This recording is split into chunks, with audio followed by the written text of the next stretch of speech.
Hi guys, Dr. B here. So first of all, I do not own the rights to Halo or anything like that. So what we're covering today is a lecture on percent yield.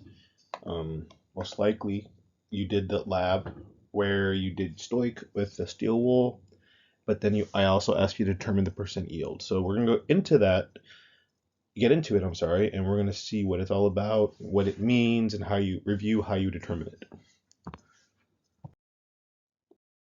So up until now, when we've been doing our stoic problems, if it's the idea is that if you're producing something in a stoic problem, that is an ideal situation in terms of the conditions for the reaction to occur. Unfortunately, that's not the case. As some of you may know, that your reactions did not produce what you expected to produce. Although there was one lab, at least I can think of, where they actually had 100% yield because they actually made back what it is that they were supposed to get. So it's pretty impressive, not gonna lie. So reasons for it to not receive full 100% yield would be maybe your reactant is not pure, maybe the reaction gets kind of stuck, maybe one of the reactants runs out first, so you can't make any more, something like that.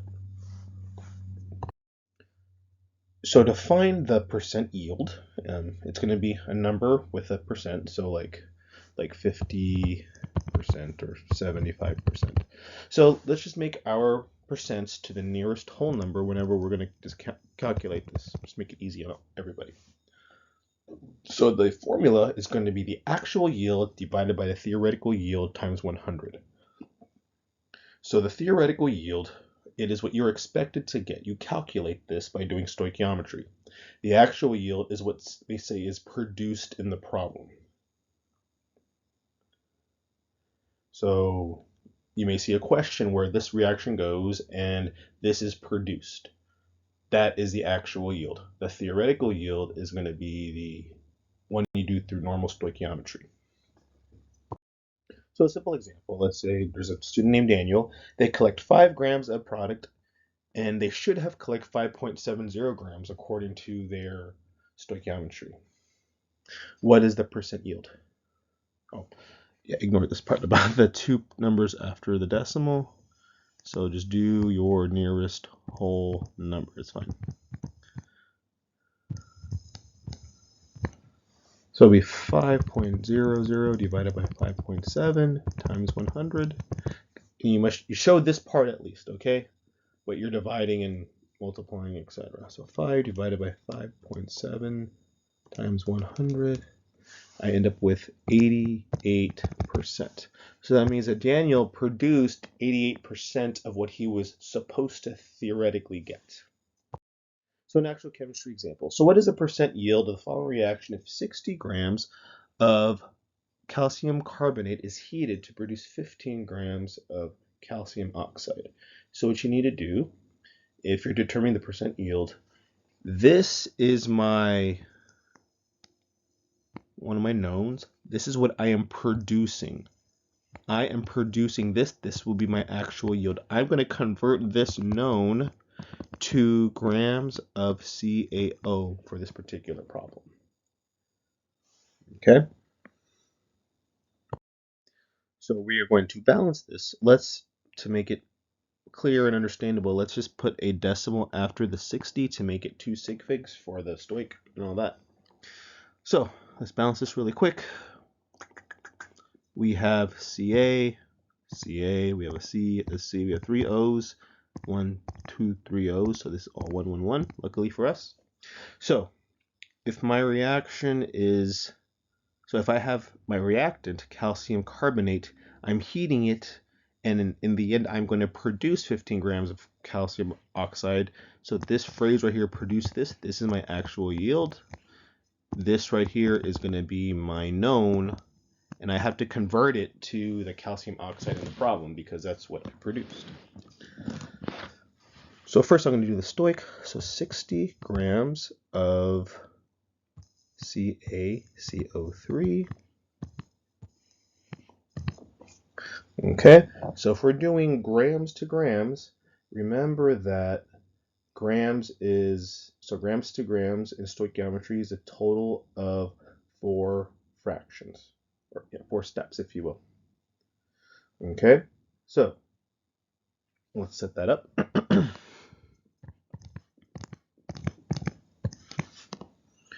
Okay, so grams of calcium carbonate on the bottom, 1 mole of calcium carbonate on the top.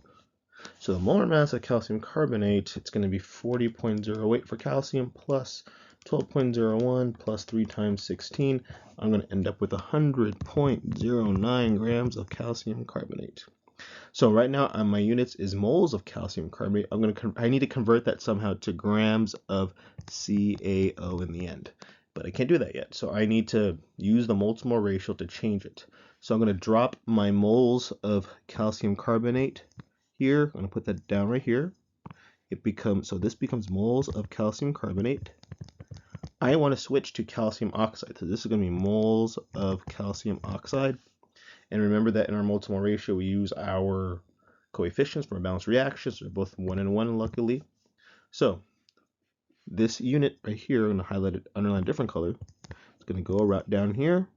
So it's 1 mole of calcium oxide. Remember, this 1 comes from the fact that in 1 mole, it's the molar mass of my compound. It's not coming from the 1 in the coefficients. So my molar mass of calcium oxide is 40.08 plus 16, 56.08. So right now, all I'm doing now is calculating my theoretical yield. So 60 times 56.08.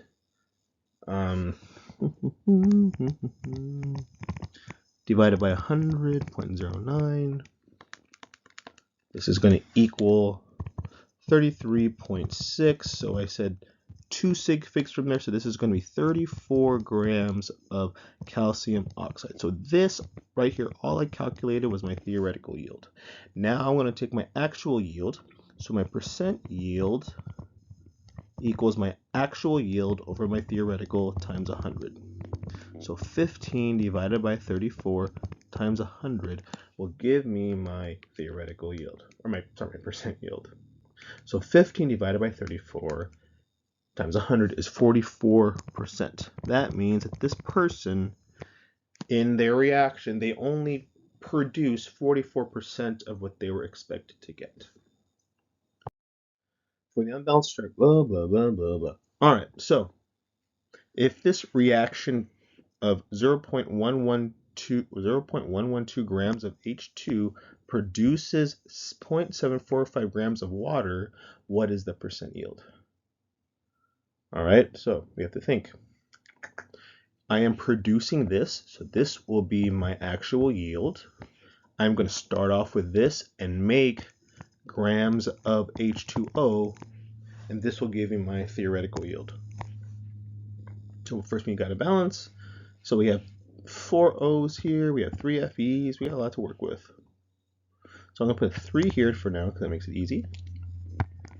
I have 4 O's on the left, 1 on the right, so I'm going to put a 4 right here. Now I have a total of 8 H's. So I'm going to put a 4 up here, and I'm good to go. So 0.112 grams of H2, gram to grams of water, that's a total of 4 steps. So grams of water in the end. All right. So 1 mole of H2 on top. On the bottom, it's going to be the molar mass of H2. So that is, just to be thorough, 1.008 times 2, 2.016. So moles of H2 on the bottom for my mole to mole ratio, moles of H2O on the top. So I'm going to end up with 4 moles of H2O for my coefficient, and then looks like 4 moles of H2 for my H2 for my mole to mole ratio. 4 over 4. Interesting. All right, so then 1 mole of H2O on my last fraction for the molar mass one. So see, 1.008 times 2 plus 16 will give me 18.016 grams of H2O. So 0.112 times 4 times 18.016. So 8.0711 blah, blah, blah. and then 2.016 times 4 on the bottom, 8.06. So it kind of looks like we're going to end up with a 1 something. So I'm taking my number on the calculator, 8.071168 divided by 8.064. This gives me, it gives me this equals 1.0008 something. According to, look at my numbers, I have 3 sig figs here. So my, excuse me, my theoretical yield will be 1, 2, 3. So it's going to be 1.00 grams of H2O. I should have produced 1 gram of water according to this. So I got my theoretical yield. My percent yield is going to be my actual divided by my theoretical times 100. So 0.745 divided by 1.00 times 100. So 0.745 divided by 1.00 is 0.745 times 100. So 74.5 or 75%. Just make our percent a whole number. When carbon disulfide burns in the presence of oxygen, sulfur dioxide and carbon dioxide are produced according to the following reaction below. Okay. What is the percent of sulfur dioxide if the burning of 25.0 grams of carbon disulfide produces 40 grams of sulfur dioxide? So I want you, if you're up to it, I want you to stop the video, try solving it for yourselves, and see what you end up with in the end.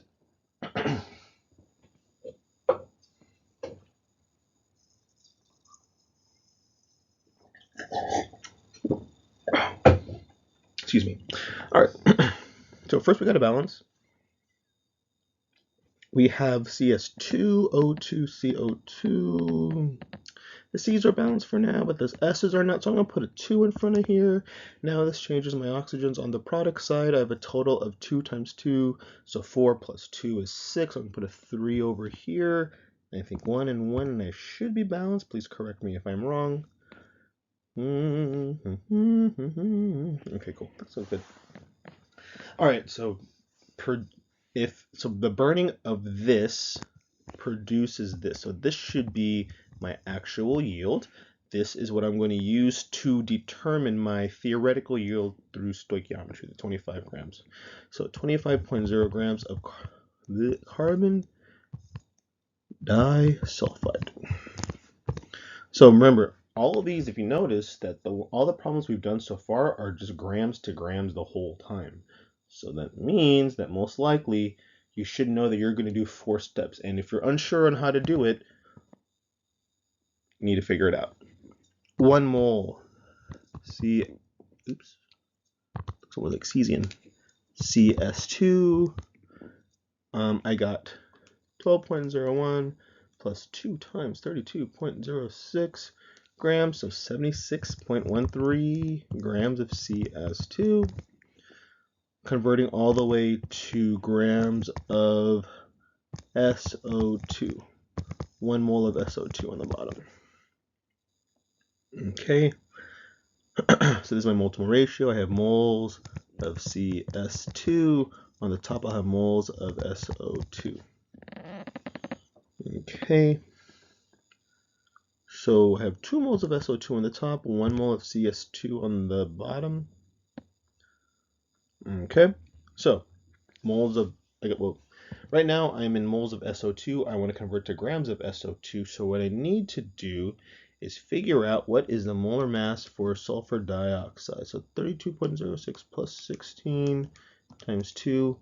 So it's going to be 64.006 for there. Okay. So not too bad so far. Pretty standard stuff that we're pretty much used to, hopefully. So numerator time. Numerator. 225 times 2 times 64.06. So 3203 over for the top. The bottom is going to be 76.13. Hopefully this works out.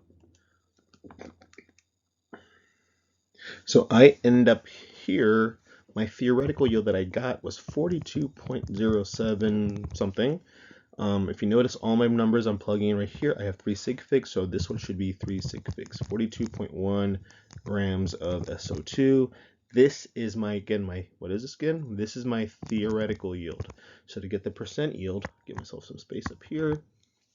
So the percent yield is, remember, my actual divided my theoretical times 100. So 40.5 divided by 42.1 times 100. So 40.5 divided by 42.1 times 100 gives me, not bad, gives me 96, that's ugly, 96%. All right, so if you have any questions, please let me know.